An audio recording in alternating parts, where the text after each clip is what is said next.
This is They Create Worlds, episode 234. Yu Suzuki. If anybody wants to find me, I'll be in the last place you would look.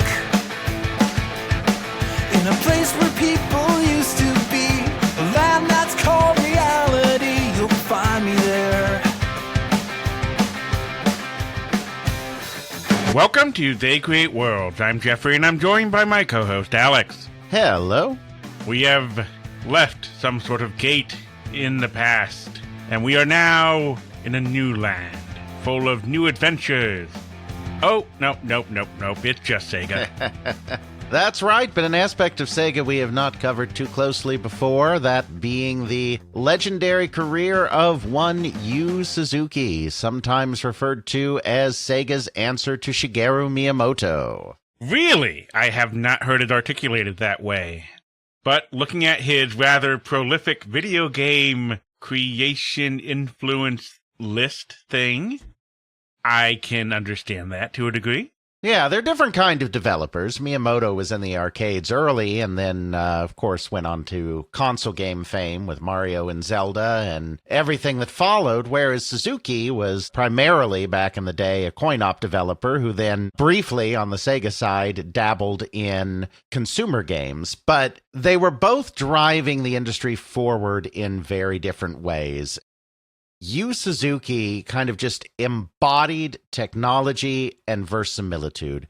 He is trying to make games as realistic as possible and to create experiences as realistic as possible. And in the process, he is constantly pushing forward Sega's games and what it means to be a coin-operated amusement. Later on, what it means to be an RPG. Some of his games were massive hits, some of his games were just cult classics, but he was always driving forward. And so we really want to take some time to celebrate Yu as a developer. We'll go into some detail on how some of the individual games were made, obviously, but it's not so much focusing on any one game as it is focusing on who Yu Suzuki is and what he was striving for in his games, the way he was just pushing technology and pushing gameplay forward, particularly in the coin-op space. Like so many of our developers, I guess there's going to be a biography of his life, his creations, his accomplishments, starting all the way back when he was born in 1958. Sure, something like that. We won't go into too much depth on his life story. I don't have huge amounts of information, but we definitely want to tie together kind of where he came from and how that informed his game development. Yu Suzuki was always curious, and he was always a creator and a builder of things. As a young child, he loved crafts. He loved building objects. By the time he entered high school, he was really enamored with music and wanted to be in a rock and roll band. He took up the guitar. He was never a full-on musician. Like, he could never compose things. At Sega, when his games needed music, he would kind of tell his composers what he wanted the music to evoke, but he couldn't really speak with them in musical terms. But he did play the guitar. He learned to play the guitar, and he also tinkered with his acoustic guitar to turn it into an electric guitar. So he was also, at this young age, involved in very simple hardware design, you could say, and getting involved in circuits and all of that stuff. He went to college to be a computer programmer. At that time, one of the things he was involved with there was a project to do kind of 3D architectural rendering. Very primitive at this time, obviously. Line graphics, I think, most likely. But still very early on involved in cutting-edge technology and even 3D graphics technology, which goes a long way to explaining a lot about his later career as well. He was also a tireless worker, something that was quite frankly necessary in Japanese game development in the 80s and 90s when he was in his prime. He worked odd jobs in college. He worked as a physical laborer. He did play his guitar in various bands. took on other jobs. He was making about $2,000 a month while he was in college, just doing various gigs and odd jobs and whatever he could find to come his way. Making some significant money there if you're making $2,000 if he's in college, the 70s? Yeah, in the 70s, yep. $2,000 a month is still pretty significant today, let alone back then where money went a lot further. That's very impressive to be a college student pulling in that kind of money. Yeah, and not by doing any one thing that was particularly fancy or outstanding, but just by doing anything he possibly could to earn a yen here and there. He was an industrious person, but when he graduated from college, he really was not that enamored with the idea of focusing his entire life on work. Which is funny because of what a hard and tireless worker he became at SEGA while working on video games. And in fact, video games were not anywhere on his radar as something that he was necessarily wanting to do. He was not particularly a game player. He'd been to arcades just like anyone else. His college buddies would drag him out to game centers to play Space Invaders and other games of the time, but he was never very good at them. He was never very interested in them. And even when he was a game developer, even when he became a game developer, he never really played games. When he was designing games, the way he figured out whether he had a good game or not was by watching other people play, watching how they felt, watching how they reacted. He is not a game player. He is not a game enthusiast. He is a programmer. So he does have that technical background, but he's not looking at games. What he is looking at, though, is a couple of things. First, he wants what he described as a Western job title. I don't know exactly what he means since I don't have the cultural context, but I think it had something to do with the fact that he didn't just want to be a faceless salaryman in an office full of faceless salarymen. He wanted something a little more distinctive than that. Now, he didn't want like a fancy, ridiculous title, but he wanted his business card to say like illustrator or composer or programmer. Something with a little more flair and individuality behind it, even if they're still relatively bog standard professions. That was one thing that was motivating him. And the other thing that was motivating him is he wanted a 2-day weekend, which may seem in an American context, it's like, okay, well, I mean, that's just about every job in existence. Almost every job, even if you have to work shifts that mean you work on the weekend, you still get 2 days off. You still get a 2-day weekend somewhere in there. Most of the time. Not always, I realize, but most of the time. In Japan, which had such a work-centric culture, that was not necessarily going to be the case. But, of course, there's this little company called SEGA that at this time, 1983, pre-purchased by CSK, is basically an American company. We've talked about this before in our mini SEGA history episodes, but because SEGA was founded by Americans and run by Americans for so many decades, it was essentially an American company until that CSK purchase in 1984. Most of the top executives were either American or other Westerners. Those Japanese executives, like Hayao Nakayama, had to speak English well in order to advance within the company. All of the corporate documents were in English at that time. They also followed standard American business practices, like, say, having a regular 5-day work week and a 2-day weekend.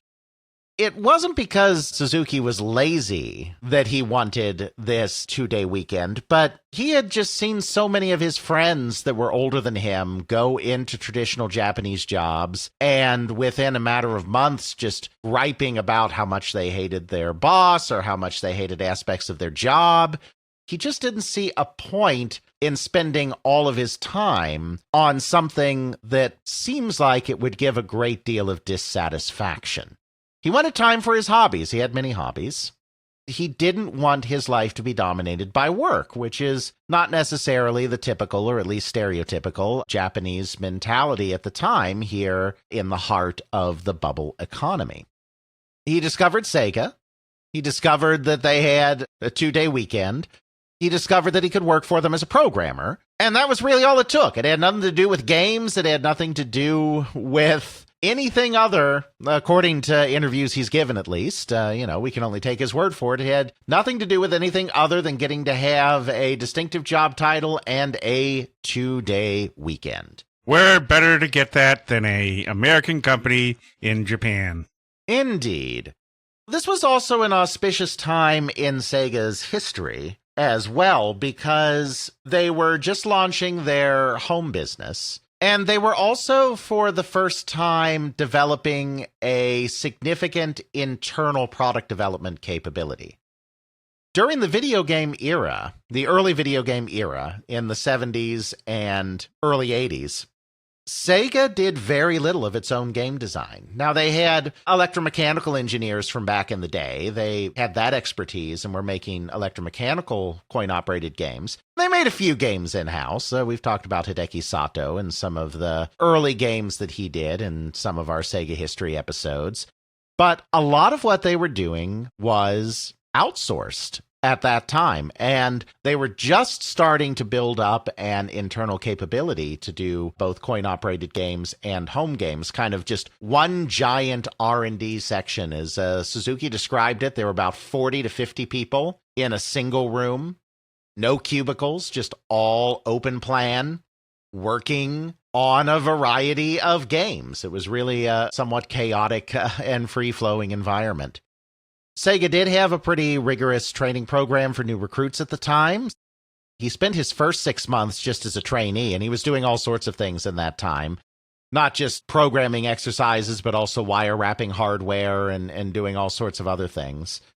During this period, he developed a mentor, or acquired, I should say, a mentor in the company by the name of Masaharu Yoshi, who was one of Sega's very first employees after the company became Sega. So when Rosen Enterprises and Nihon Goraku Busan merged in the middle of the 1960s, he was one of the earliest employees hired after that. There had been a few people there longer with one of the constituent companies.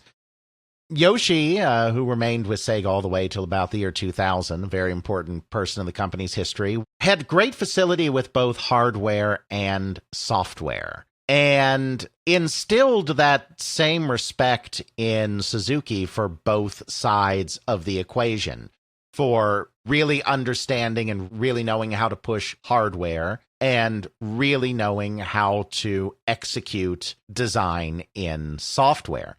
Suzuki had been involved in both, through his hobbies and through his college programming as well. But this is a very important kind of chain here, because Suzuki would become famous in his coin-operated games, which of course we'll be talking about in this episode, for the way that he pushed hardware technology forward at the same time he was pushing games forward. To hear Suzuki tell it, this mentorship by Yoshi, who understood both sides so thoroughly, played a big role in him being able to do that later on. Yoshi was impressed with him. Therefore, when his training period was over, about 6 months into his time at the company, which he joined in 1983, he was given the opportunity to basically create his own game almost entirely by himself. He was technically the sole developer on it, though Yoshi provided a lot of help during the process because it was his first project. It was a game for the new SG-1000, their home system that would eventually become the Mark II and the Mark III and then the Master System. I mean, there's some differences between an SG-1000 and a Master System. They're not the same system, but it was that kind of line of continuity leading up to the Sega Master System, because that's really the only thing you could work solo on. This was one of the few times in his career where, rather than pushing the technology forward, he had to think about how to work within the limits of technology instead. He decided, because of the limited capabilities of the system, and this is limited when compared to, say, coin-operated games. The SG-1000 was fairly competitive in 1983 as a home system. He decided on a boxing game because boxing involves very limited movements. The fighters are moving back and forth a little bit, but most of the action is coming from quick jabs from the arms. So he thought he could create an exciting game with limited movement and limited animation capabilities by focusing on boxing. And so his very first game was an SG-1000 game, Championship Boxing. From what I can tell, it did fine. It was released in '84. I mean, nothing Sega was doing in the home in that time period was doing particularly well. But according to Suzuki, it got positive enough attention that they actually did release it in arcades. This was the period of time when coin-op was in a bit of a downturn, both in Japan and the United States. It kind of made sense to sometimes look for cheaper options in order to put out coin-operated games. So they actually did take the game just unaltered, put an SG-1000 or whatever in an arcade cabinet and gave it a limited release in the arcades, I guess. I don't have a lot of information on that, but Suzuki says it happened, so sure. His talent was recognized very early on. The game itself is not particularly remarkable, but his facility in completing it certainly showed that he was going places, and so after that, he was given the prestigious assignment of being a programmer on a coin-operated game instead. There are a few different stories that Suzuki has told throughout the years about the genesis of his first important game and his first coin-operated game, not counting whatever conversion they did on Championship Boxing. Hang on, how it came to be. The stories are, in some ways, maybe slightly contradictory of each other in some of the details, but some of the broad points shine through. First of all, he said that he really did want to transform the arcade at that time, the game center at that time. This was the low point of the Japanese coin-operated amusement industry. As we've talked about in other episodes, there had been a revision in 1985 to the Entertainment and Amusement Trades Control Act that strictly regulated game centers in the same way that they were regulating bathhouses and sex-related businesses. They were treating it as adult entertainment and severely restricting the ability of minors, who are obviously some of the major game players, to be in game centers without supervision. This led to a obviously major downturn in the Japanese industry. Japanese game centers, arcades, just like in the United States, had very bad reputations, as we've talked about before, being the places where miscreants and ne'er-do-wells hung out, where gangs are loitering around, where teenagers are smoking in the back. They're dimly lit so that people can see the screens. And of course, the Japanese games are far more often housed in tabletop cabinets, TT cabinets. In the United States, there were a few cocktail-style cabinets, but the main form factor was the upright arcade cabinet. In Japan, it was tabletop, so these businesses would just be rows of these table cabinets in these dark, dimly lit places. Now, the main users of said games can't even enter these game centers without a chaperone under most circumstances. So it's a very bad time for the business, and it's a time that the industry needs to be rehabilitated a little bit and move away from this image that has predominated since particularly the Space Invaders days of these tabletop cabinets in these dark buildings. He wanted to do something different in the arcade. That's one aspect of what he was thinking of at this time. A second aspect is that an outside person or company, which he does not identify in interviews, came to Sega with a proposal to use a cabinet based around a torsion bar, a kind of suspension system that can be twisted and then returned to its original position. Torsion bars were often used in car suspensions back in the 1980s to create some kind of movable cabinet. Apparently also at this time, Hayao Nakayama, the head of Sega, was exasperated, as he often was, that the kids down the street, Namco, had something that he didn't, and in this case, it was the domination of the racing genre. Now, Sega had several racing games. They'd had Monaco GP, they'd had Turbo.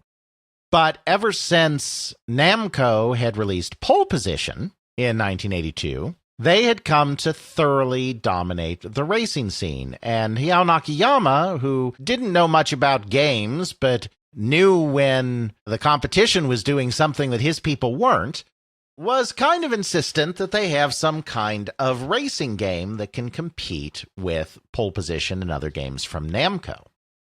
This combination of these three factors, something new in arcades, this proposal to do some kind of moving cabinet, and Hayao Nakayama's insistence that Sega have a racing game to compete with Namco, led Suzuki to quite naturally try to figure out a way to do a racing game that kind of had a unique motion cabinet that would bring a different kind of energy and vitality to the game center and attract perhaps a different crowd than the stereotypical bad crowd that was inhabiting these spaces.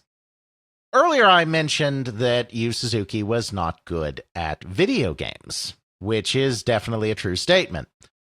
The final factor that went into his racing game was his lack of ability. In particular, he was frustrated that with early racing games, the ones popular at the time, that if you had a collision with another vehicle, it usually meant your race was over. You know, you blow up and that's the end, because that's how arcade games were. Not all of them were necessarily like that, but it was easy to get knocked out of races just by a single collision, and he did not like that. So he had the idea that you should have a racing game that if you hit another vehicle, that it's not just instant, you spin out and crash, but that you should be able to keep going and keep racing, because why kill the fun there? He certainly was frustrated in his own gameplay and experience with that killing the fun.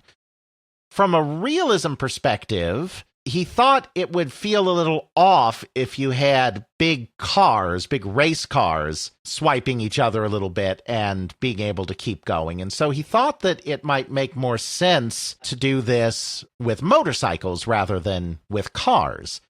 So that's the final ingredient that led to his game Hang On. It also didn't hurt that he was actually an avid bike rider himself. He was actually more of an off-road bike rider. He had actually harbored dreams of maybe taking part in off-road biking rally races someday.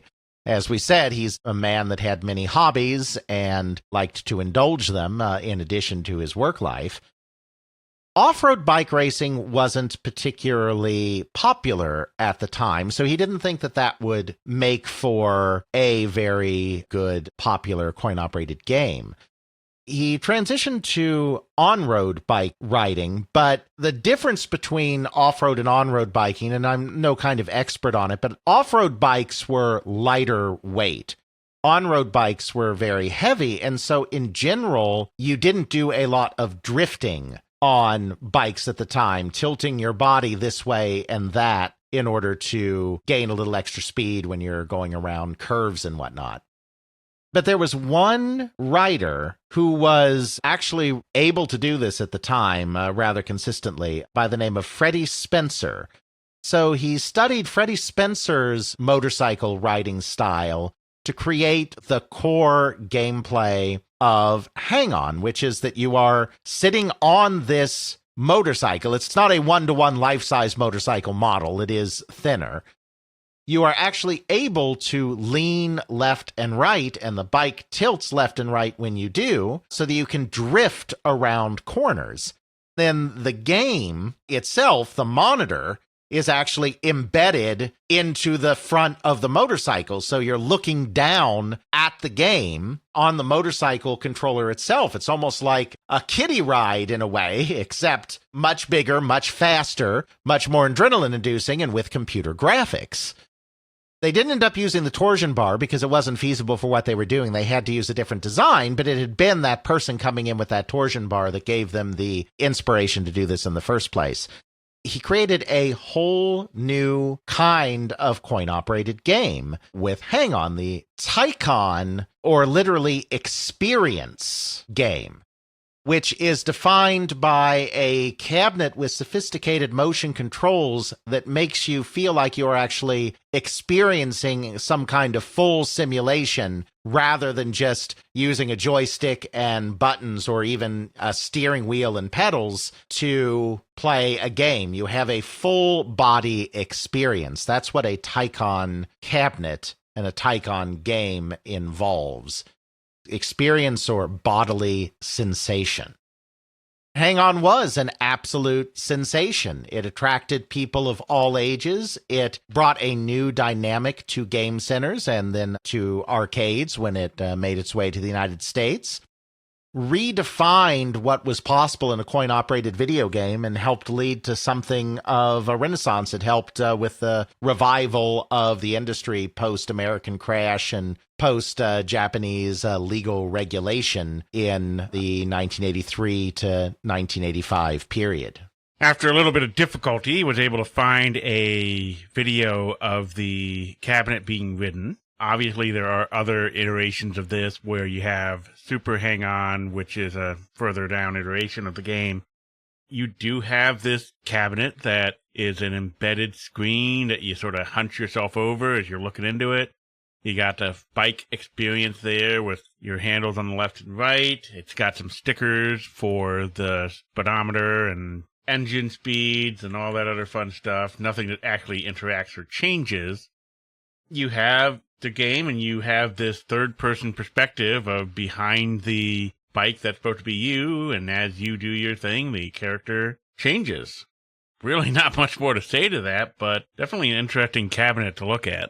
Absolutely. And, they did release versions that didn't have the bike as well, cheaper versions that could fit in more locations. But the thing about being able to ride that motorcycle is, if you're a kid, even a teenager of a certain age, you're not able to drive, right?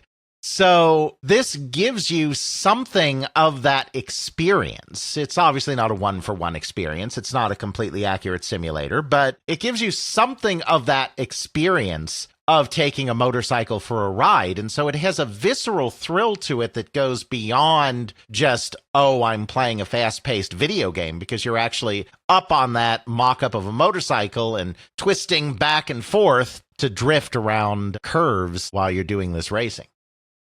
Hang-On was a big hit. Before too long, he had already created a follow-up game. Just a few months later came his next major project, Space Harrier. With Space Harrier, Suzuki took the take-on concept to an entirely new level. Once again, it was from an outside source that he got the initial inspiration to do something. He was at CES in the United States, the big consumer electronics show. While he was there, he saw a moving metal frame, like a computer-controlled or electronics-controlled moving metal frame that could be potentially adapted into a coin-op cabinet. He thought that seemed like an absolutely fascinating contraption and something that would allow him to incorporate even more movement than just the left-right drifting in Hang-On. So he went back to Japan and had Sega's mechanical engineers work on something themselves.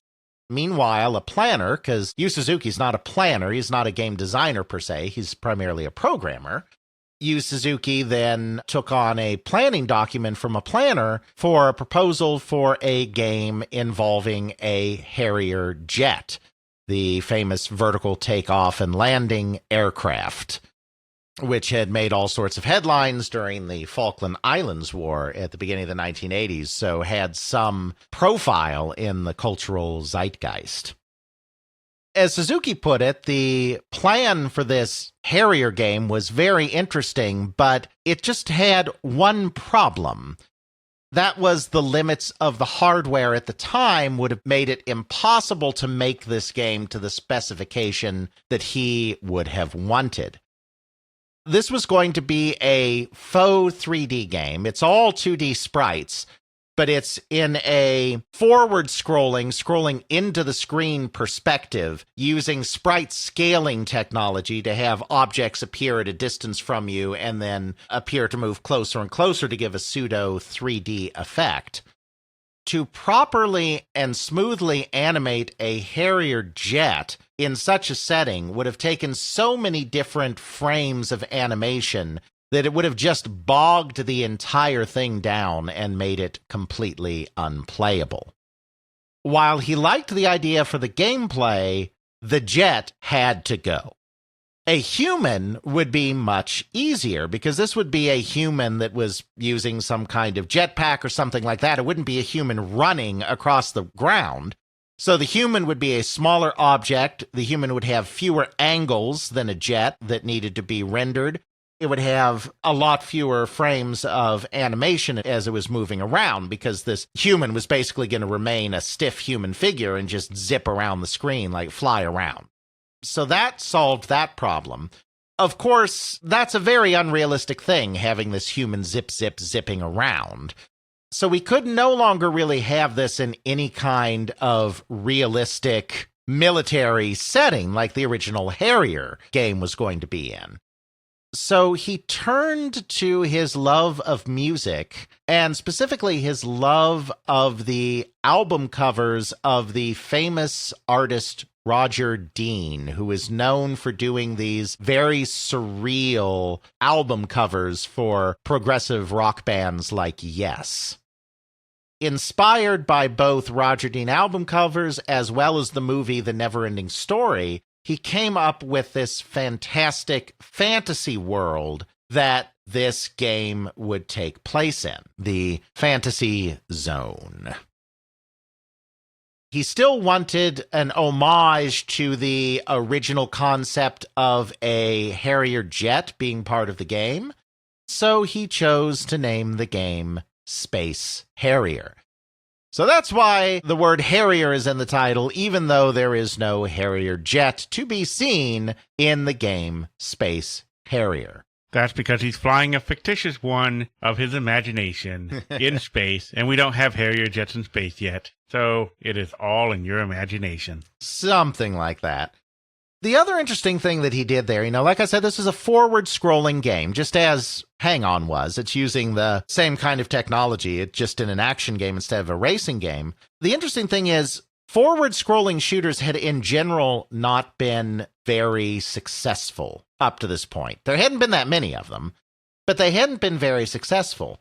The reason for that is that sense of scale. When you have forward-scrolling like that, objects have to start off far in the distance to have any sense of realistic perspective.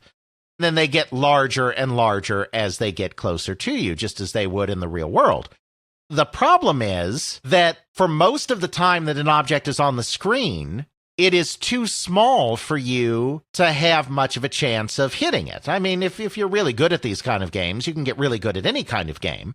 But of course, Yu Suzuki is always bringing in the mentality of someone who maybe isn't the best game player in when he's doing his designs. The real problem with these kinds of games, at least as identified by Suzuki, is that for most of the time that these objects are on the screen, shooting at you or whatever, you can barely hit them because they are so small and taking up such a small section of the screen. By the time they get large enough that you can aim at them well, it's kind of almost too late. You're almost getting overwhelmed by them because they're so close to you.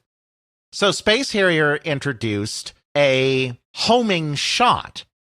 So you didn't have to perfectly line up that object in the distance in order to destroy it. As long as your shot was generally in the ballpark of what you were aiming at, it would home in on the target and destroy it. So that allowed him to create a game that had fast action and realistic perspective and realistic scaling and moving of objects towards the player without introducing the frustration of targets being way too small to effectively shoot at for the majority of the time they're on the screen. Yeah, that makes sense. Whenever you're shooting at, you think, oh, I'm shooting. I should be able to hit this thing. You can see that as you watch some of the gameplay. Flying around like a crazy loon, shooting bullets left and right. Most things, if he's aimed in the right direction, yeah, he's hitting them. Absolutely. So you get that visceral thrill once again. It's just like with Hang On. With Hang On, he didn't want the action to stop just because you rammed into another vehicle. He's all about giving you these visceral thrills of these games and keeping some challenge in them because they are coin-operated games. They're meant to be played for about 90 seconds on average on a single 100 yen piece, 3 minutes at the outside if you're particularly good at them. So, there's still some challenge in them, but he's trying to give you more visceral action and visceral experience without the frustrations that interfere with that experience. I'm going fast on my motorcycle. Drat, I hit something else. The experience is ruined. I'm humming along trying to shoot at everything, and every single shot that I'm firing is missing the darn targets. Where's the fun in that? He's got this ability to combine this hardware, because again, Space Harrier used this motion cabinet, so as you're moving around, the cabinet's moving around. They made smaller, cheaper versions as well that didn't have all the fancy moving stuff, but like the 100% pure, authentic, intended experience is the experience with the moving cabinet.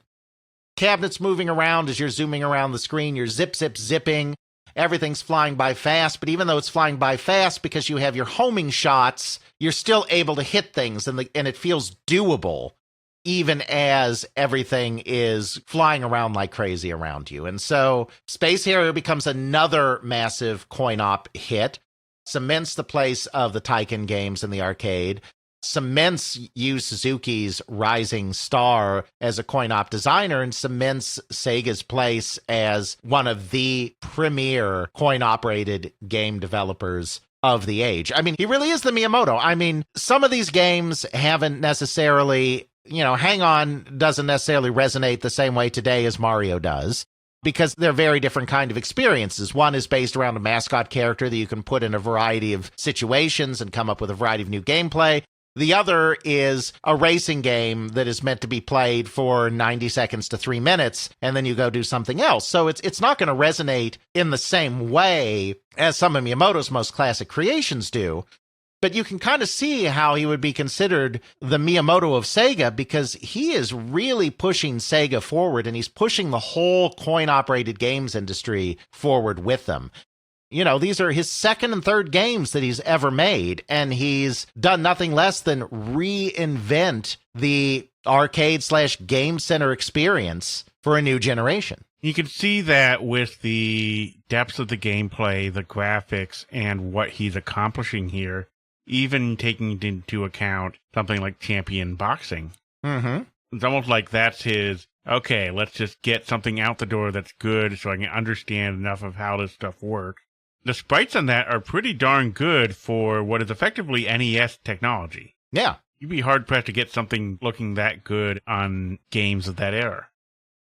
Then he goes to Hang On, and it's like a mix between the arcade and home consoles like you would see in early Super Nintendo stuff. Mm-hmm. Then with Space Harrier, it's like, oh my gosh, we're really pretty here with all these graphics, scaling everywhere.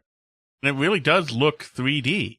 Even though you can tell it is sprite scaling, it's not that sprite scaling that's so blatantly obvious that it's going on. There's a lot more layers to that depth of field. You have these pillars and rocks and clouds all coming at you really, really quickly, and you have a fraction of a second to respond to each of them. Right. So you're just trying to just fire at everything and dodge at the same time. So having that homing thing go on so that you can just get a shot off in the right general direction really does pay off. Absolutely.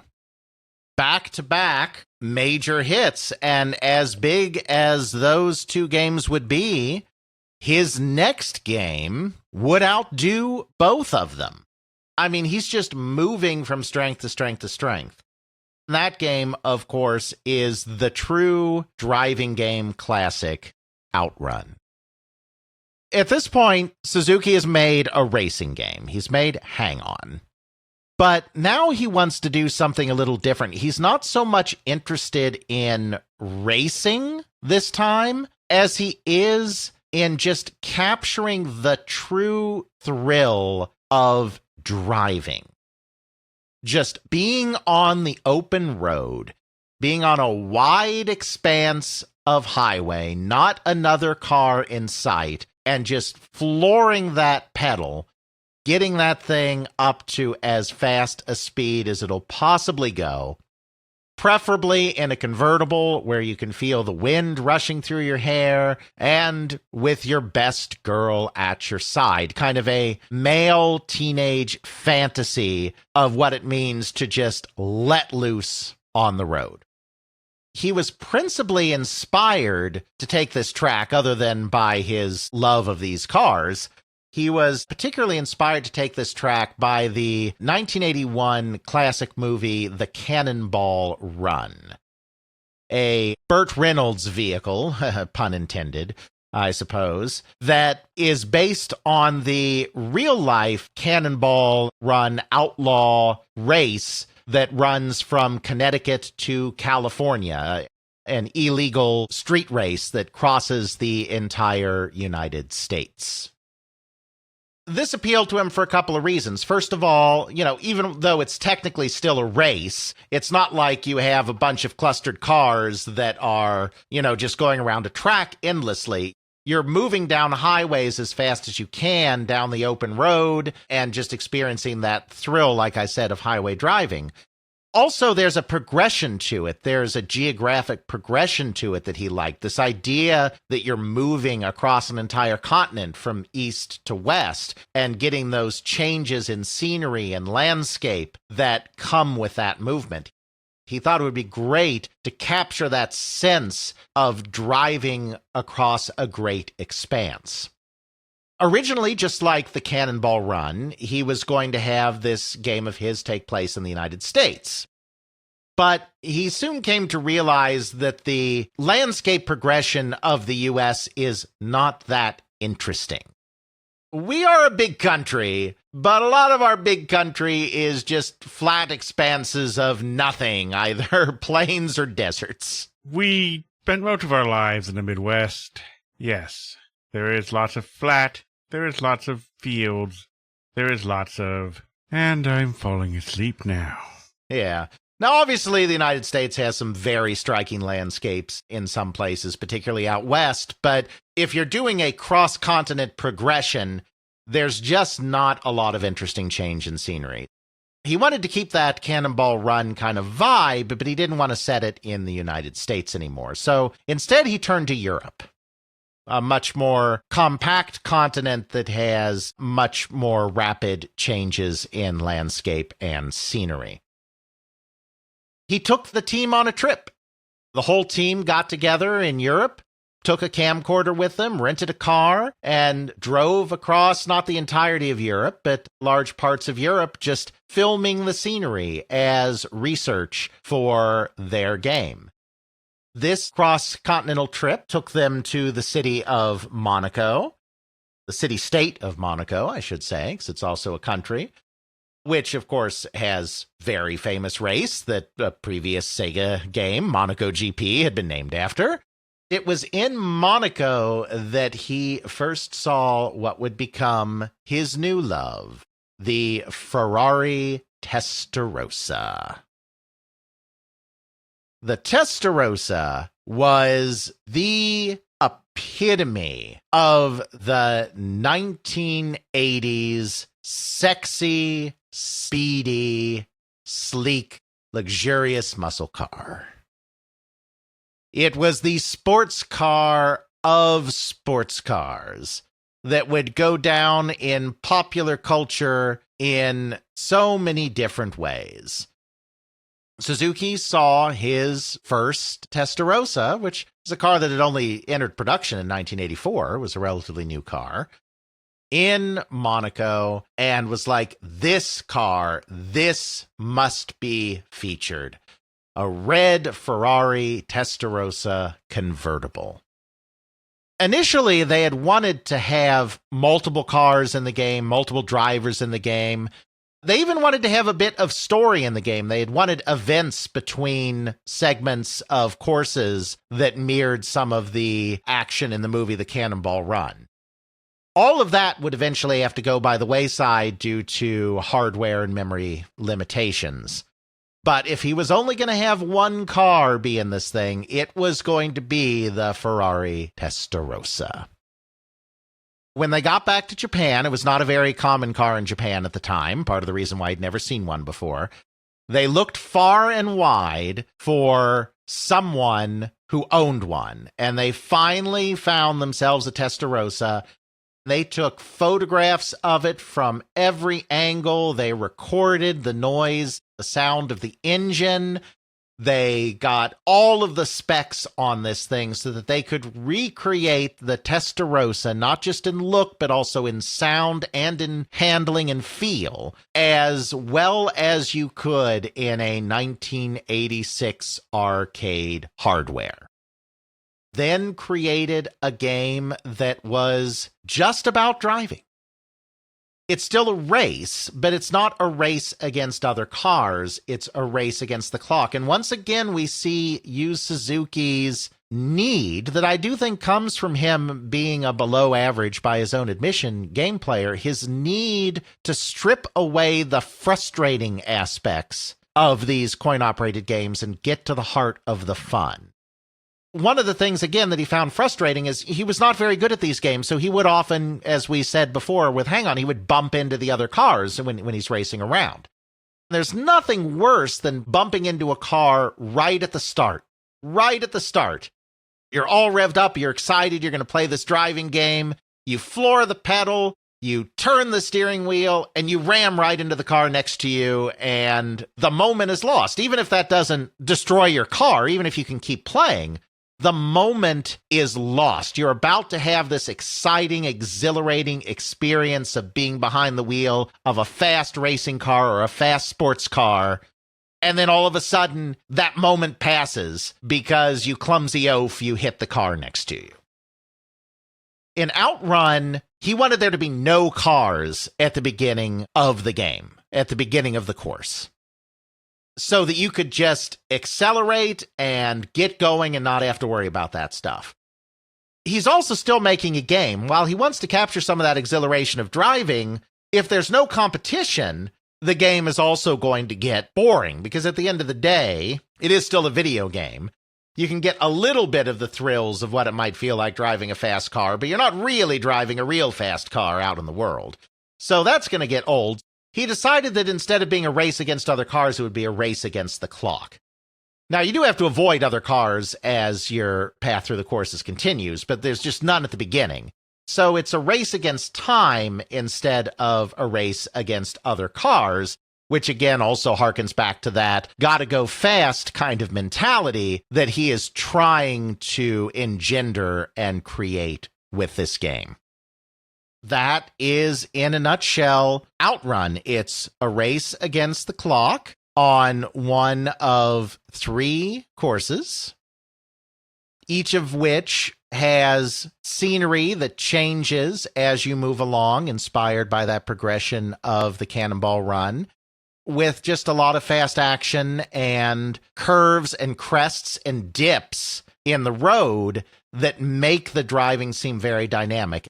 They were doing everything they could to mimic a real Testarossa and give it some of that real handling, but they also gave it just enough AI assistance. They didn't want to make it completely realistic handling. They gave it just enough AI assistance that you would get kind of the feel of taking all of these dips and rises and curves without having to actually do all of the really finicky expert driving that it would actually take to do that in a real Ferrari without like completely spinning out your car. It is a absolutely massive, massive, massive hit. I don't have complete sales figures for it, but it sold tens of thousands of units, maybe as many as 30,000, which for a 1980s game is amazing, and was Sega's best-selling coin-operated game of all time for many years until the master himself would once again surpass it in the 1990s. More on that later. Yeah, it is one of the true coin-operated classics ever created. It's simple, but complex in its own way. I actually have a video pulled up of a kid in a full cabinet of this thing for OutRun. Full immersion there, driving the car, going around corners, and this thing's tilting back and forth as he tries to stay on the road and stay ahead of the clock. Absolutely.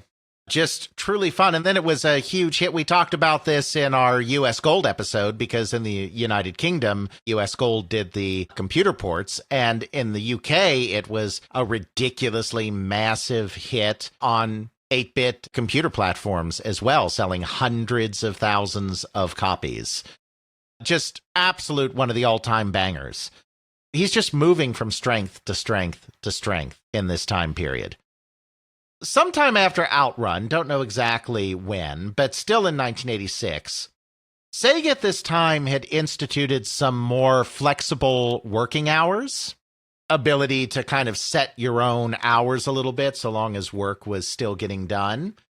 Yu Suzuki, despite the fact that he had been part of the reason he wanted to join SEGA was because he would have time for his hobbies, has become more and more absorbed in his work at the company.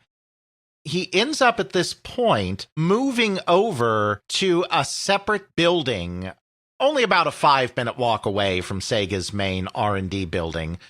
Don't know exactly why. Some sources point to them wanting to keep the work he's doing very top secret as he gets more and more involved in making these cutting-edge Tycoon games, wanting a separate place for that. Other sources point to this flexible hour thing and the fact that Yu Suzuki maybe wanted to keep such unusual hours that it just made sense to put him someplace else where his strange working habits wouldn't bother anyone else.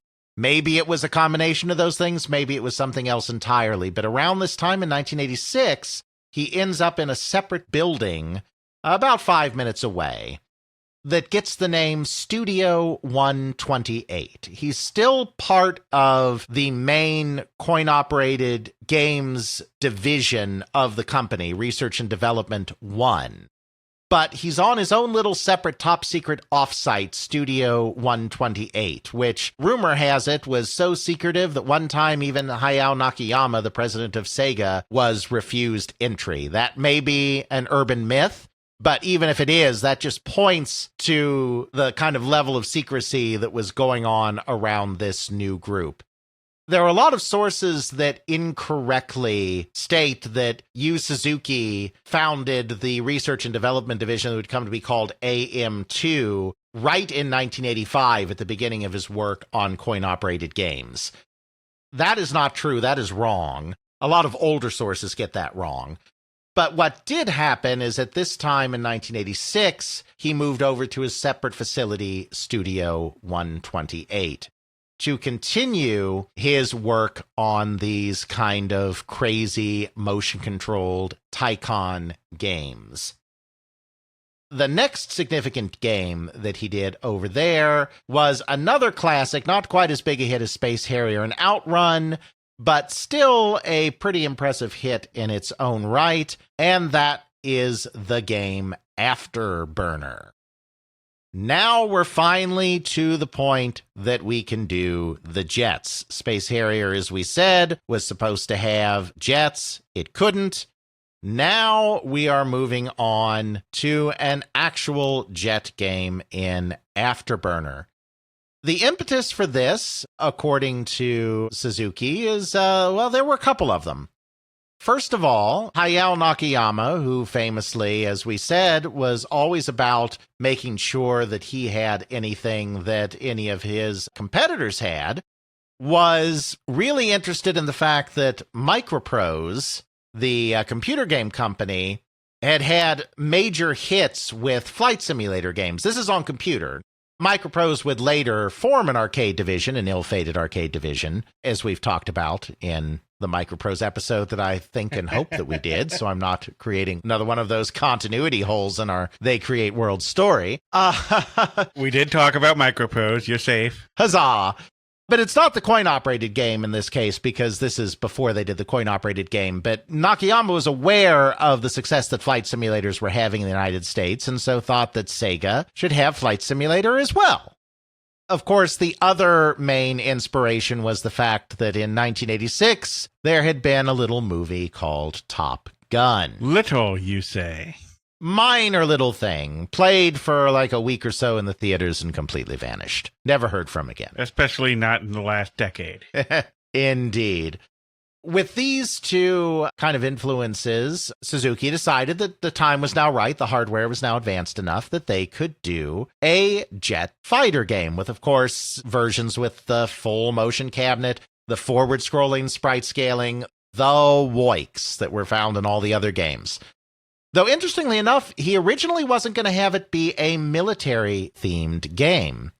He actually wanted to create a game that was inspired more by the aesthetic of the Hayao Miyazaki film Laputa Castle in the Sky. You know, a little more fantasy, old-timier, slightly steampunky environment rather than a modern military environment. But he, in the end, realized that SEGA games are sold around the world, are popular around the world, and in this time period, 1986, when they're developing the game, 1987 when it comes out, anime does not have the worldwide appeal that it would later have, and so he figured American and European audiences would not necessarily respond to that. So instead, he went with an F-14 Tomcat, the plane of Top Gun, and went with a modern military setting. There's not much more to say about that. I mean, it was another hit. There's nothing too revolutionary about this one compared to Space Harrier and the games that came before, save that now you could actually have these jets on the screen and do all the proper animations and rotations that you needed to do to make that look cool and fast. I don't know about you. I'm looking at the deluxe version of this cabinet. It looks fun. Yeah, oh, absolutely. Suzuki always brings the fun. I mean, this is another classic, no doubt about it. You got a full-on controller, full-on joystick in the front. It has all these actuators on it. The cabinet itself moves on multiple axes. Mm-hmm. Yeah, so you got up, down, and left, right moving axes with this deluxe cabinet.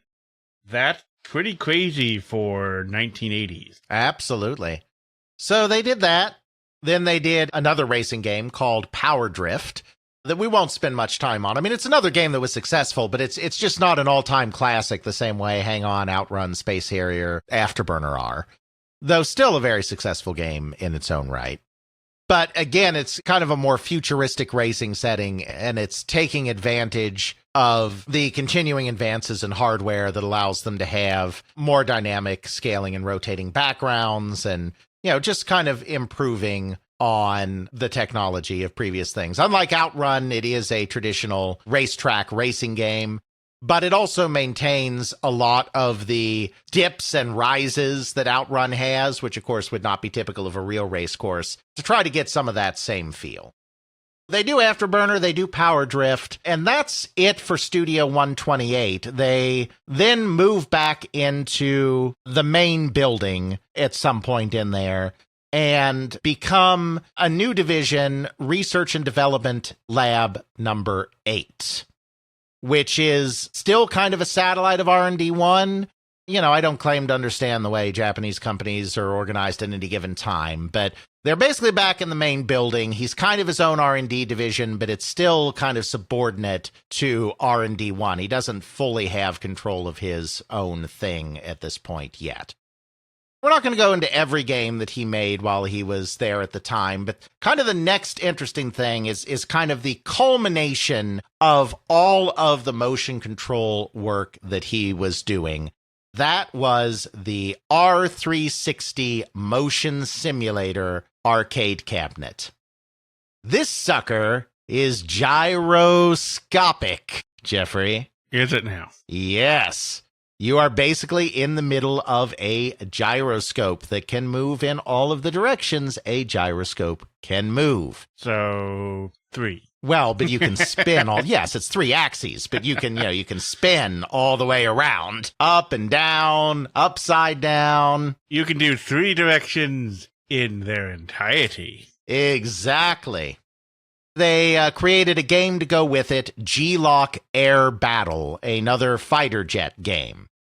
The R360 has some safety considerations that other arcade cabinets of the time didn't necessarily have. Safety considerations, you say? Basically, a full-time attendant was required for each R360 motion simulator station because you could actually get into some trouble in this thing. G-LOC Air Battle was supposed to be the first of many games that would take advantage of the R360 cabinet. At the end of the day, only one other game was ever released for it, and that not until 1994, with G-LOC having been released in 1990.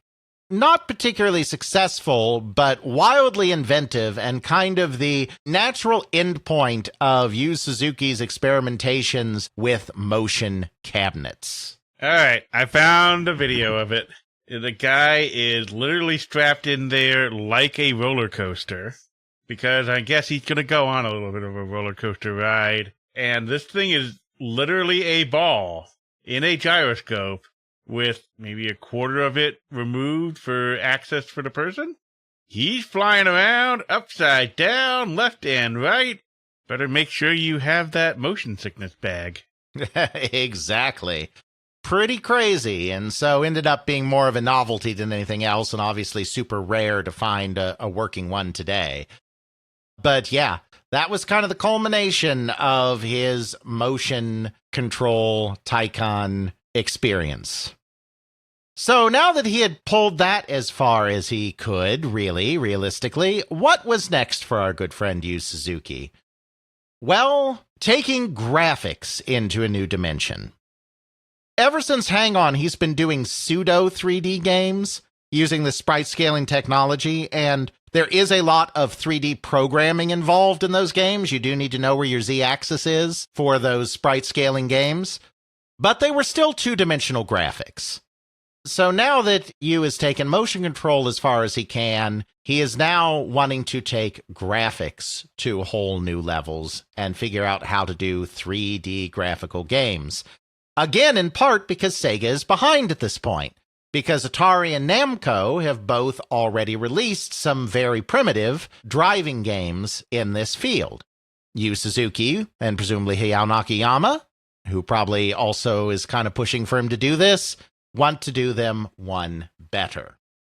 This is going to involve creating brand new hardware from scratch. And because Yu Suzuki knows a little bit about hardware, it's not his primary vocation, hardware engineer, he actually pulls double duty on his next game, Virtua Racing, by helping develop Sega's Model 1 arcade board while also developing Virtua Racing to run on it. I don't have a lot of insight into the creation of Virtua Racing. We won't really go into too much depth here. The name comes from the fact that the word virtual was having a moment in the sun. Virtual reality, especially, was becoming kind of a buzzword. So they thought it would be cool to use the word virtual in the game and call it Virtual Racing. But the marketing people said it would be better from a legal standpoint if they used a more unique term, so they just dropped to the L and called it Virtua Racing instead. Virtua Racing's another milestone. The polygons are flat, shaded, non-texture mapped polygons, so the graphics are not particularly exciting looking, but they are full 3D models, and the thing that's incredible about Virtua Racing is the gameplay is very smooth. Earlier 3D racing games like Hard Driving didn't have hardware that could fully keep up with those polygons and didn't necessarily do the best job of recreating a smooth driving experience, but Virtua Racing is smoothly animated, smooth driving experience. Another milestone in the development of arcade games. Except for maybe those octagon tires. Not quite as smooth and round as I would expect my tires to be.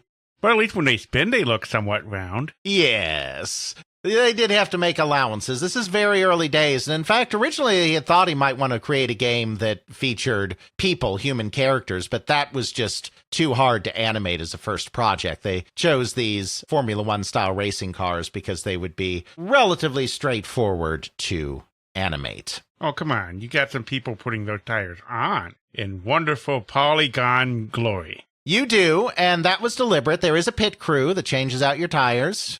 Your not quite round tires. They included that because that was their first test for how they might be able to do human figures. They wanted to start experimenting with it. So they put the pit crew in. It was right around the time Virtua Racing was being developed. Probably in 1991, don't know exactly when, but right around there, Virtua Racing came out in 92, that Yu Suzuki finally does get his own fully independent division.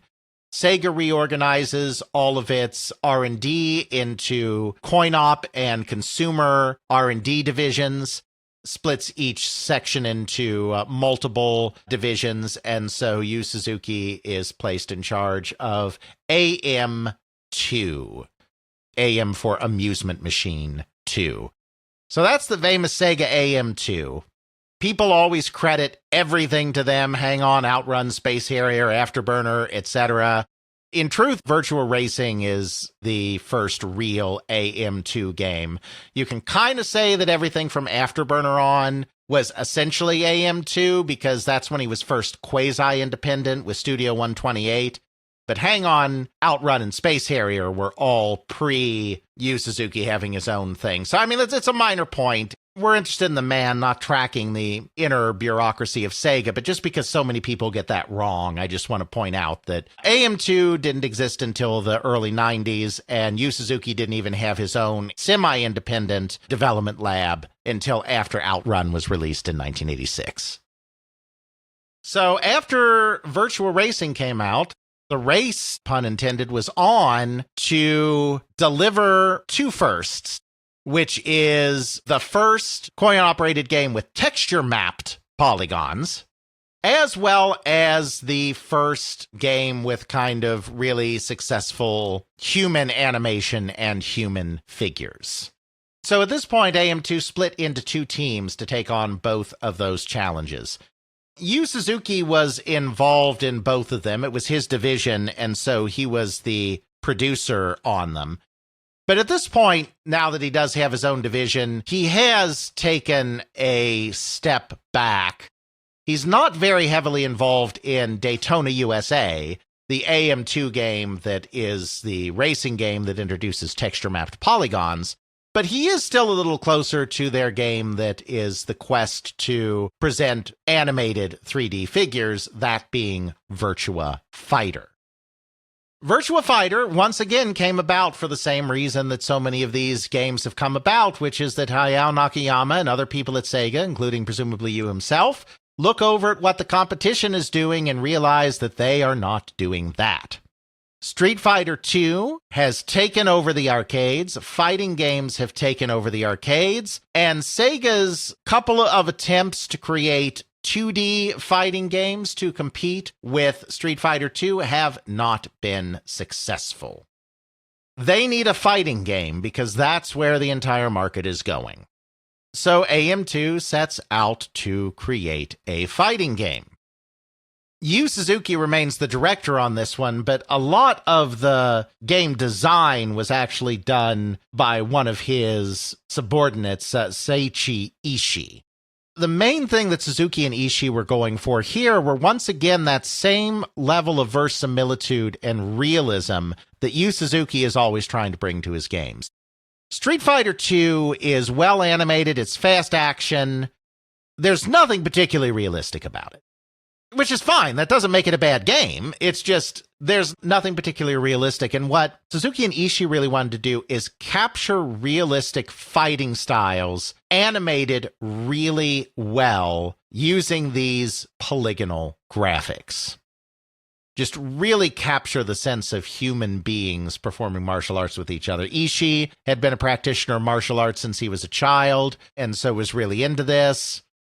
They used some of the manga of the time to kind of capture the animation they needed. There's a manga called Kinji that follows a boy who trains in martial arts that, in addition to the action in it, there's also a lot of panels in it that are just kind of depicting martial arts moves and kind of explaining martial arts moves. So they were using manga like Kinji to kind of capture the animations that they would need to do with this. They were working that hardware very hard, that Model 1 hardware, to be able to smoothly animate these characters in these realistic martial arts styles.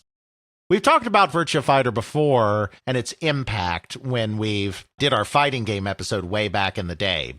The graphics on this thing are a mess because they're chaining together all of these I believe they're quadrilateral polygons specifically. These quadrilateral polygons together to create these blocky characters. It's ugly looking, and was ugly looking at the time, too, because, of course, when we say it's ugly looking, we're comparing it to two-dimensional games like Street Fighter II that have this amazing, vibrant, bright animation.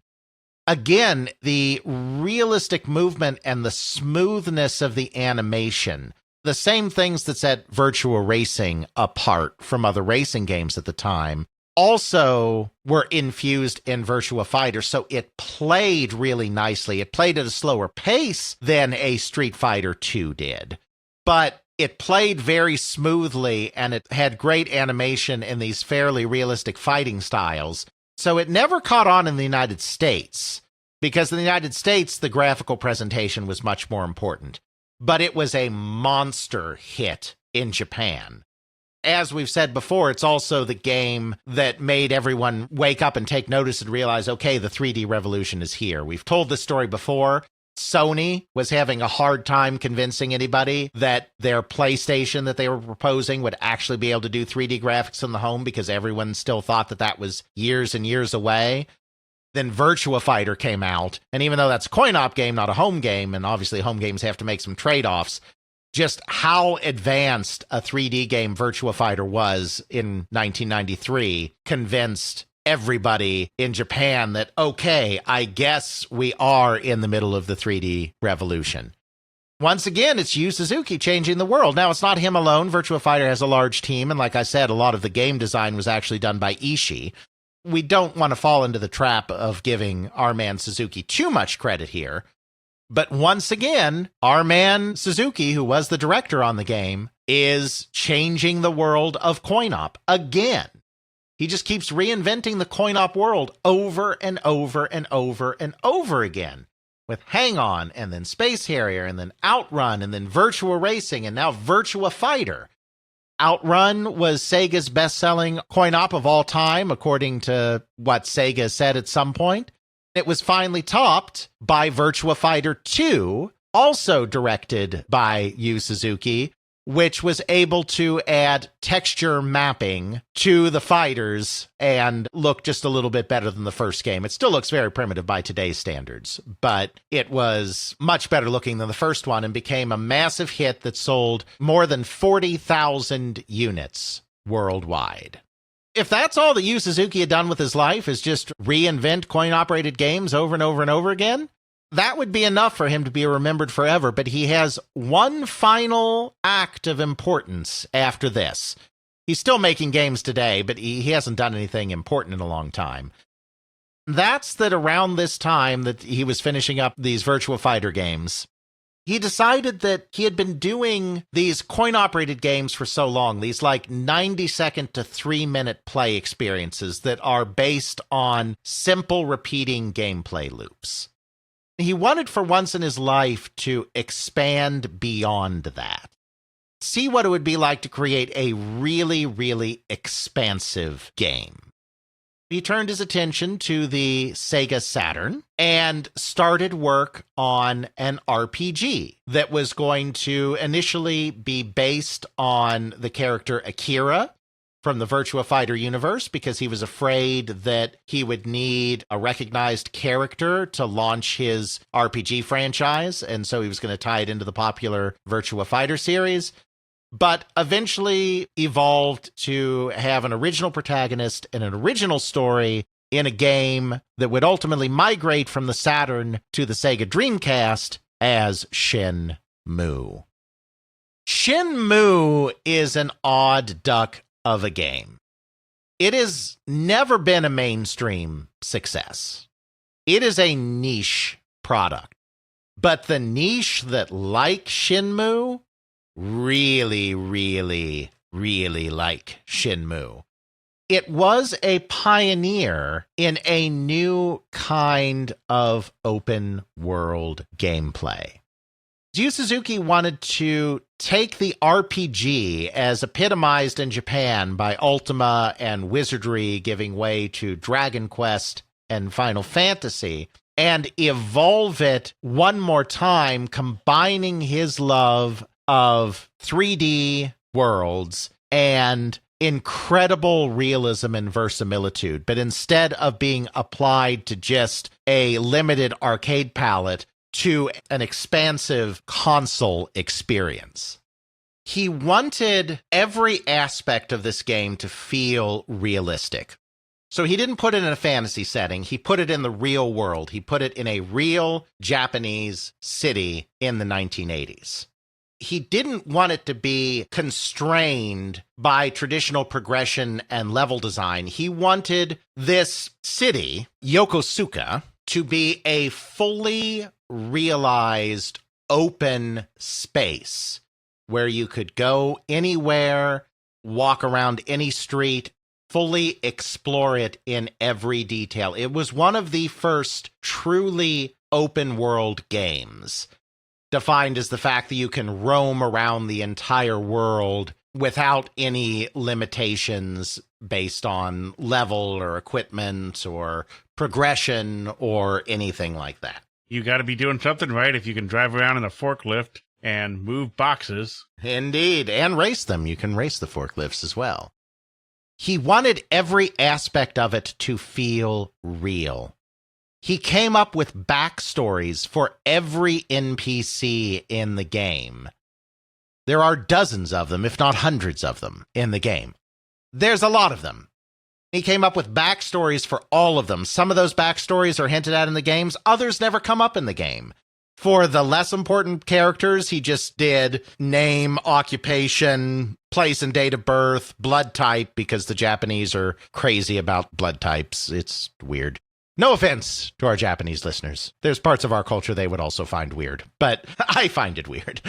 And maybe one or two quick facts. Like, he didn't fully flesh out every character. And then for more important characters, he had just pages of backstory, some of which made it into the game, some of which didn't. He went back through the old newspapers to find what the weather was like on each day during the time period of the game in Yokosuka and recreated the real weather for Yokosuka in 1986 across the game. He put every single NPC in the game, and again, there are dozens and dozens of them. He put every single NPC in the game on their own schedule, moving around the map, going about their lives. This is stuff that is done somewhat regularly in games today, not in 1999 when Shenmue was released. Certainly not to this extent. Exactly. He wanted complete verisimilitude. There were capsule toy machines in front of stores because you find capsule toy machines in front of stores in Japan. But of course, that couldn't just be a background piece. If there's a capsule toy machine, that means you need to be able to put a coin into that machine and get a capsule toy. Obviously, you can't just get one capsule toy because capsule toy machines have lots of different toys in those capsules. So they had to create multiple capsule toys. He wanted all of the types of doors that you would really see. Wooden doors, sliding doors, screen doors, whatever. The development people were like, we can just make one door, because you have to animate the opening and closing of doors, and you have to do the animation of the person grabbing the doorknob, whatever. And it's like, we can just use one door anywhere. And he's like, no, this is a city. You have multiple types of doors in cities. We're going to need to make multiple types of doors. The shops needed to have real diversity in them. If there's a vegetable store, and this is a real example, I'm not just pulling vegetable store out randomly, this is a real example. There's a vegetable store in the game, the shelves just can't be full of cabbages. A real vegetable store would have multiple types of vegetables in it. So we need you to make all sorts of make art for all sorts of vegetables. Every aspect of this game had to be expansive and realistic to his definition of realistic. It was hard to get the team to figure out what he wanted because they were used to traditional RPGs like the Final Fantasies and Dragon Quests of the world. That's what they were trying to emulate, and he wanted something deeper than that. He thought it was ridiculous that in an RPG, in order to talk to a character, you have to walk up right next to them and can only talk to them when you're right next to them, and then they just have one canned thing that they say to you and nothing else. So he said, no, you have to be able to talk to characters from a distance, just like in real life. They can't just say one thing, so they have to have multiple topics of conversation. All fully voiced, by the way. Is that so? No. Is that so? Yes. Is that so? No. But thou must. No. But thou must. Yes. I'm so happy. Indeed, he didn't want robotic encounters like that. He wanted them to feel, in so much as is possible at the time, like they were real conversations with real people. He wanted myriad of activities. He wanted there to be fights, martial arts fights. He wanted there to be training. He wanted there to be exploration. He wanted you to have to go around town gathering clues by talking to people. He wanted all of these types of gameplay. He wanted to merge cinema and video games in his narrative. So he also came up with the idea, not the first game to ever use them, but he is the one that gave them their name, quick time events. Ooh. The idea that you're in the middle of a cinematic scene and you need to do a specific combination of button presses to perform some action that is outside of the normal actions that you can do with your character when you're controlling them to advance the scene. Obviously, this concept goes back way before Shenmue. You can even really say that games like Dragon's Lair were essentially just giant games of QuickTime events, but he is the one that gave them that name. They were originally Quick Timer events, and then that got shortened to QuickTime. It's this kind of mystery story. It's about this teenager whose father is murdered right in front of him, and he has to figure out why his father was murdered and try to track down the killer. There's martial arts going on all over the place. He's a martial artist. His father was a martial artist. The main villain is a Chinese martial artist that's come to get some artifacts for whatever reason. And it's this big epic tale, and it doesn't end in the game because he has this like 5-act arc or something plotted out. He has this huge script written, and this is just the first act of the game, taking place in this one city, telling the first part of this story. It took a huge team. There were hundreds of people working on this game, somewhere probably between 250 and 300 people working on this game. That's a small development team today, or at least a medium-sized development team. But back then, that was insane. The leads, like the lead programmer, the lead art director, whatever else, basically spent all day, every day, just in meetings, trying to keep up with everything that their direct reports were doing. They had no time to do anything else but just walk around and meet with everybody because, like, the head of programming had 40 programmers working on the game. Something like that. The budget ballooned. It cost somewhere between 47 and 75 million, according to available estimates, including marketing costs. Which, again, is relatively small potatoes today for a AAA game, but back then was way beyond anything else. It actually sold pretty decently. You know, it was released in 99 when the Dreamcast was still pretty new, so, you know, there weren't that many Dreamcasts out there, and of course the Dreamcast ended up failing. It sold 1.2 million units. But that was not enough to make back its development costs because it was so expensive. It's a landmark because it was one of the first games that showed where AAA game development was going with big open worlds and NPCs on schedules and dynamic weather and quick time events. Like, it introduced a lot of concepts that were pretty fresh, and it did provide a new way of thinking about the RPG at the time as well, but it's almost like he was too unconstrained. Like, he wanted to bring the same level of verisimilitude that he brought to racing a Ferrari Testarossa for 3 minutes to an RPG that could take you 50, 60, 70 hours to complete. It's a lot. It is a lot. Any kind of big, expansive game like that, if you're going to manually make every little bit of it, it's going to be insane. It's going to be hard.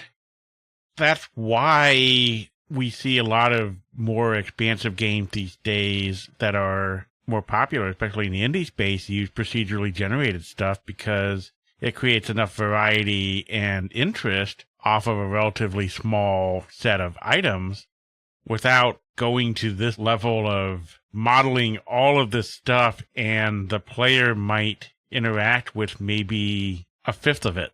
Indeed. It's a mixed legacy. It is a landmark game. Like, it doesn't let down Yu Suzuki's status as a landmark game designer because it did raise the bar for the level of detail and openness that you might put into a AAA game.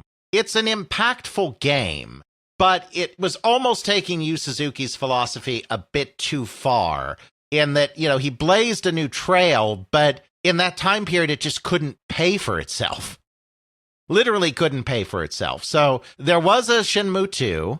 Then when the Dreamcast was discontinued and Shenmue 2 wasn't super successful and these games were too expensive, so that was it for the Shenmue series at SEGA. Flash forward years and years and years, and with the rise of Kickstarter, and with the rabid cult following Shenmue has, Yu Suzuki was actually able to create a Shenmue 3 that was released in 2019. Though it suffered from a lot of problems because it was really cut from the same cloth as Shenmue 1 and 2, and what had been revolutionary back in 1999 was kind of stale by 2019. Again, Shenmue has a rabid dedicated cult following, and I'm sure many of them liked Shenmue 3 and maybe even appreciated the fact that it didn't deviate aesthetically too much from the first two games. There was no chance that Shenmue 3 was going to become a massive crossover hit because it just didn't advance much. And Yu Suzuki would still like to make Shenmue 4 someday and finish his epic story with however many more games that would take. But right now, there does not seem to be a path forward for that. So that's kind of it for Yu Suzuki's really impactful phase. Soon after that, he actually leaves AM2, but not SEGA. In the 2000s, he tries his hands at making some additional innovative product. He tries to make a fighting game for the arcades, coin-op fighting game with touchscreen controls, which would be kind of another interesting innovation called Sci-Fi, but spelled P-S-Y-P-H-I, but pronounced sci-fi. The touchscreen control was really awkward to use. It didn't work too well, and the whole thing got canceled. Then he tried to move into the MMO space. Again, he's trying to stay on kind of the cutting edge. The Japanese and Korean markets are really opening up to games at this time, and the primary games being played over there are these massive multiplayer games, these MMOs. So he tries his hand at making a Shenmue Online. That doesn't go anywhere. Then tries to make another MMO called Pure Breed that also doesn't go anywhere. And so kind of in the 2000s, like he's still trying to find places to innovate, but he's not having a lot of success. He finally leaves SEGA in 2011. Even before that, he had created his own kind of development studio on the side, EaseNet, which is where he's still at today. Ease is Y-S, net. He's resurfaced occasionally. He's put out a game or two here and there since, and of course is continuing to try to finish Shenmue. There's really not much there to talk about. He did a mobile game or two and has tried some other things, but his relevance kind of ended after the Shenmue series fell apart, which isn't to say that he isn't still a genius, because his record speaks for himself. He's still out there. He's still at EaseNet. He's still creating games. But he's not quite changing the world anymore as he used to in his younger days. He loved games, obviously. Or else you wouldn't be doing this for your entire career. Loves making them, at least, even though he's not a big player of them, for sure. He does have a great legacy with the arcade, and at least with the rabid following of Shenmue, he's still experimenting with stuff. He's slated to have this game called Steel Paws come out in 2025 at some point, so he's definitely doing something. Absolutely. He remained relevant for so long and just revolutionary for so long, and none of that detracts from that.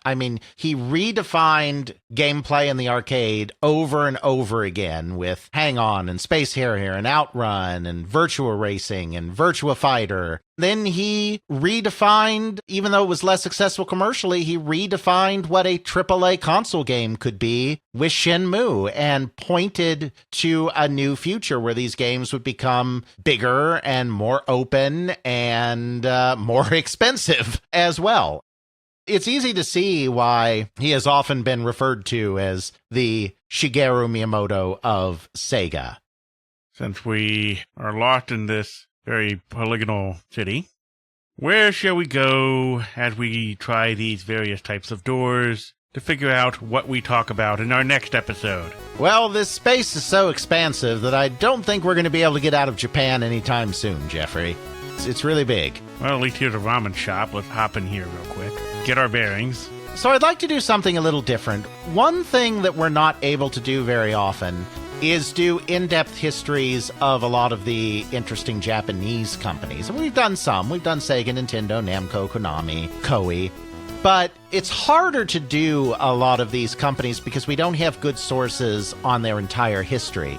However, in a large number of cases, we do have some pretty good sources on the founders of some of these companies and the interesting journey that took them into amusements and video games. So I would like to do an episode where we just do a series of vignettes on the founders of some of the most important Japanese companies. We're not going to do Nintendo because that's been done to death, and we're not going to do the companies founded by foreign nationals, so we're not going to do Taito and Sega, which we've also done a lot on. I have much more information on the founder of Konami than when we did our Konami episode. There's great information on the founder of Capcom, on the founder of Sammy, and some of these other companies. So I just want to do a series of vignettes that's looking at some of the most important Japanese individuals that established the basis for Japan's coin-operated amusement and video game industries. So in our next episode, we're going to explore Japan and the founders of the various video game companies that we have grown to love and adore. Next time on They Create Worlds. Check out our show notes at podcast.theycreateworlds.com, where we have links to some of the things that we discussed in this and other episodes. You can check out Alex's video game history blog at videogamehistorian.wordpress.com. Alex's book, They Create Worlds, The Story of the People and Companies That Shaped the Video Game Industry, Volume 1, can now be ordered through CRC Press and at major online retailers. Feel free to email us at feedback@theycreateworlds.com.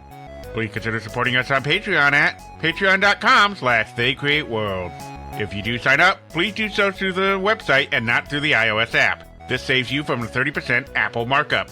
We understand that you may not be able to financially support us, but you can still support us by leaving a review on Apple Podcasts, Spotify, or the podcasting service that you use. We now have the podcast available on YouTube. Please like and subscribe. Intro music is Airplane Mode by Josh Woodward, found at joshwoodward.com/song/airplane mode, used under a Creative Commons Attribution License.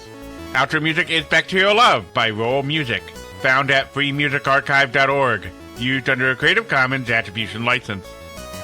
All I know, if I was to ride that R360 thing, I would probably be very sick.